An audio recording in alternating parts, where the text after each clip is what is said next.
Halo, Assalamualaikum warahmatullahi wabarakatuh. Selamat pagi, selamat siang, selamat malam, Bapak Ibu dosen. Kali ini saya akan memberi tutorial bagaimana kita membuat satu rekap dari produk-produk yang sudah kita buat, ya, di setiap semesternya atau sekedar menginventarisir dari sumber yang terpercaya, akurat, dan sebagai laporan bahwa aktivitas setiap semester kita memiliki dalam satu eh, file yang namanya Excel. Oke.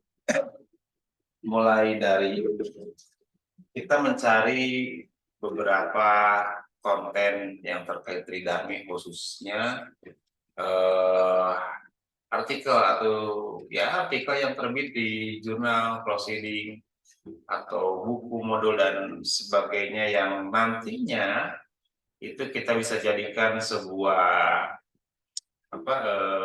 capaian dari setiap semester yang sudah kita lakukan. Bagaimana? Oke, saya akan memperlihatkan format yang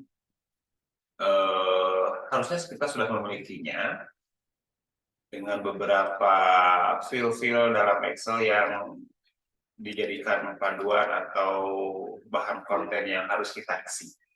Nah, di sini saya punya di tabel pertama ya tentang karya ilmiah dosen dan mahasiswa yang disitasi. Tentunya kita di dalam setiap pembelajaran, bimbingan, skripsi atau membimbing mahasiswa dalam membuat sebuah artikel ilmiah, ada produk yang dihasilkan dan dipublikasi di dalam jurnal, entah itu jurnal nasional, terakreditasi, atau bahkan internasional ya. Nah, di sini kenapa saya hanya menunjukkan nama mahasiswa?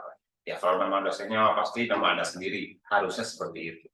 Mahasiswa kita identifikasi sebagai klien, co-author, atau rekan penulis saat melakukan penelitian atau membuat sebuah manuskrip yang nantinya dipublikasi.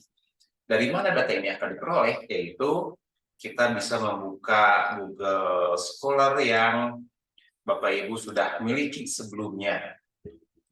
Oke, buka Google Scholar Bapak Ibu, ya, ambil di My Profile. Kemudian di sini Bapak Ibu bisa mengurutkan dari entah itu jumlah citasi terbanyak ataupun tahun terbit terbaru atau yang paling lama.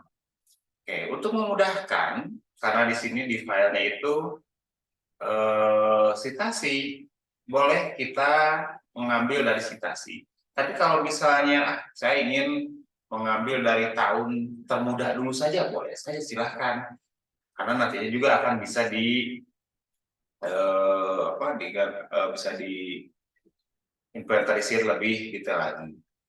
Misal contoh saya punya artikel di sini ya, ada yang pertama dengan judul workshop penyusunan. Kita buka ya, klik kanan open new tab, atau dengan klik kiri dibantu dengan kontrol kiri ditahan ya, biar halaman awalnya tidak berganti. Nah, di sini saya ada judul workshop penyusunan, kita bisa ambil ya, kita bisa ambil judulnya dengan cara copy paste, simpan di judul artikel. Nah, simpan di judul artikel, kita sesuaikan si kolomnya.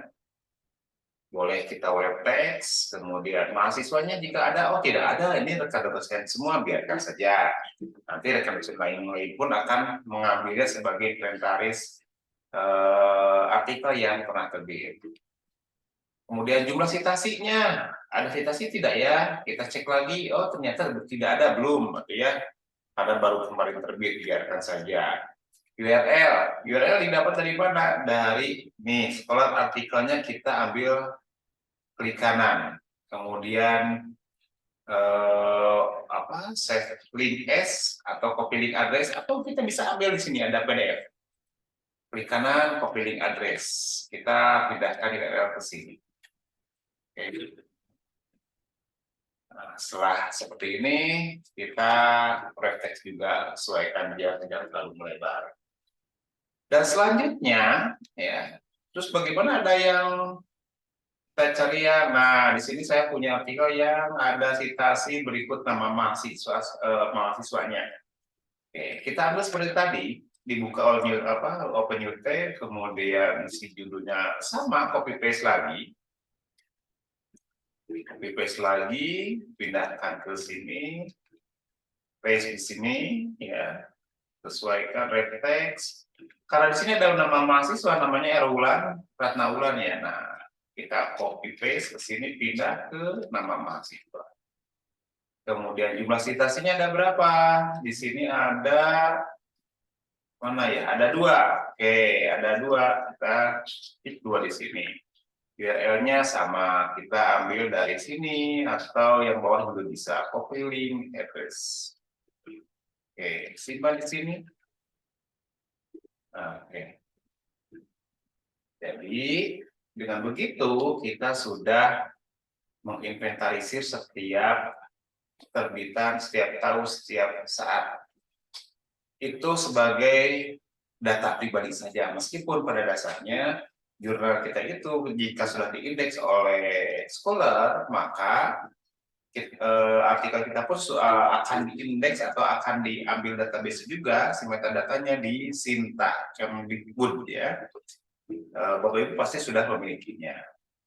Nah ini, data ini bisa bermanfaat sebagai laporan untuk prodi, data akreditasi, data produktivitas, ya aktivitas tidak apa yang diperlukan dalam bentuk laporan ke prodi, ini bisa kita berikan ke sebagai buktinya, sehingga data-data yang diminta nantinya itu kita sudah tidak akan cari-cari lagi atau kita tidak usah menyusun lagi dengan menyari-nyari di Google Scholar kita. Nah, ini yang artikel dosen yang melibatkan mahasiswa.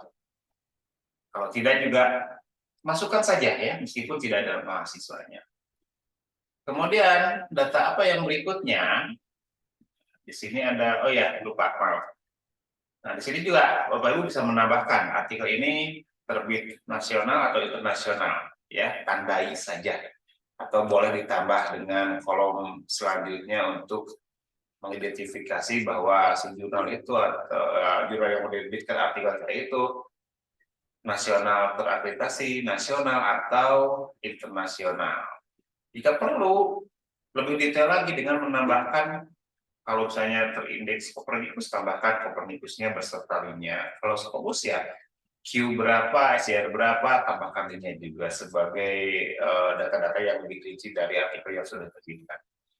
Kemudian di sheet kedua itu, biasanya dosen itu memiliki produk dalam bentuk barang ataupun jasa yang diadopsi atau yang digunakan secara massal oleh masyarakat, dan itu pun bisa kita laporkan di Sinta, atau kita jika berupa buku, modul, kita bisa masukkan juga di Google Scholar. Bagaimana caranya jika konten-konten tersebut tidak berupa jurnal yang terindeks secara otomatis di Google Scholar, maka Bapak Ibu bisa menambahkannya dengan cara klik tombol atau icon tambah di sini dengan menambahkan artikel manually ya. Di sini tidak hanya artikel, proceedingnya, di sini juga ada book chapter ya, ada buku, ada tesis, ada paten ya, ada case case dan lainnya yang mungkin tidak bisa diidentifikasi dari jenis-jenis yang sudah dimunculkan di dalam Scholar. Jadi secara lengkapnya Scholar itu akan menampung semua aktivitas yang produk-produk yang sudah dibuat oleh Bapak Ibu dosen sekalian dalam bentuk digital gitu ya. Oke, yang selanjutnya tadi di sini ya. Data ini kita sama saja bisa melakukannya di dalam di Daskula dengan menambahkan mas yang terlibat, nama produknya apa, kemudian deskripsi dari fungsi produknya, dan ini bukti link ya. Jika di Scholar itu tidak menambahkan upload file, tapi Bapak Ibu bisa menambahkan upload file yang disimpan di dalam repositori perguruan tinggi. Dengan demikian, tidak hanya metadata yang disimpan secara indeks di Google Scholar, namun bukti fisik berupa file digital bisa Bapak Ibu simpan di repositori perguruan tingginya masing-masing. Slide ketiga, apalagi? Nah, di sini tentunya setiap produk yang mungkin bisa ditiru atau dijaga secara penciptaannya, ada pendaftaran paten atau HKI. Ya. Ini pun bisa kita simpan di dalam sebuah repositori, kemudian di Scholar juga. Nah, di sini kita bisa inventarisir juga ya dalam bentuk tabel ya. Nama mahasiswa yang terlibat, nama produknya apa, tahun HKI-nya, bukti link-nya. Bukti link ini bisa dikombinasikan atau digabungkan antara sertifikat HKI atau paten dan produk yang dipatenkannya atau yang di HKI-kannya, bisa dalam bentuk buku, modul, media ajar, dan lainnya. Nah, begitu ya Bapak Ibu. Nah, ketiga tabel ini bisa dijadikan bisa dijadikan sumber data bagi prodi dalam membuat sebuah data-data produk dosen yang selama ini kita lakukan sebagai data dasar untuk akreditasi ataupun hanya untuk sebagai repositori prodi saja. Terima kasih untuk extract ini akan saya share di deskripsi yang akan saya sematkan di bawah ini. Ya, jika ada pertanyaan dan apa-apa bisa hubungi saya secara langsung lewat WhatsApp ataupun chat di kolom komentar. Assalamualaikum warahmatullahi wabarakatuh.